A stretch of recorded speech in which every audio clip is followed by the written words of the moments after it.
Hello everyone, welcome back to my channel. আজ তোকে দেখাবো বেগুন ভাজির রেসিপি। খুবই সিম্পল একটা রেসিপি। চলুন রেসিপিটি দেখে নিই। এখন বেগুন ভাজি করে নেব।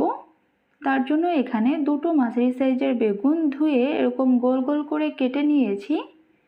এর ভেতর দিয়ে দিচ্ছি পরিমাণ মতো লবণ, 1/4 চা চামচ হলুদের গুঁড়া, 1/4 চা চামচ মরিচের গুঁড়া। এই সব কিছু হাত দিয়ে ভালোভাবে মেখে নিচ্ছি।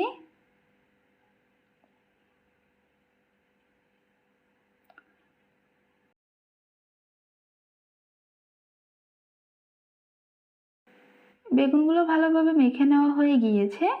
এখন চলে যাব বেগুনগুলো ভাজতে। এখানে একটা প্যানের ভেতর নিয়ে নিয়েছি 1/3 কাপ তেল। তেলটা ভালোভাবে গরম হয়ে গেলে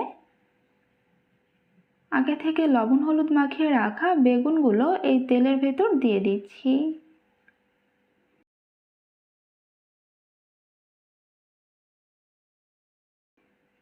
মিডিয়াম আঁচে বেগুনগুলো ভালোভাবে ভেজে নেব।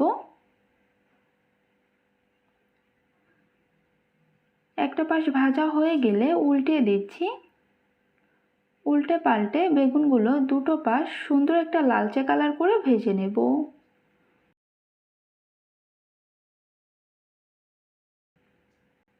এটা কিছুক্ষণ ভেজে নেওয়ার পর এই যে দেখতে পাচ্ছেন খুব সুন্দর একটা কালার চলে এসেছে। এই পর্যায়ে বেগুনগুলো তেল ঝরিয়ে উঠিয়ে নিচ্ছি। আমাদের বেগুন ভাজি তৈরি হয়ে গিয়েছে।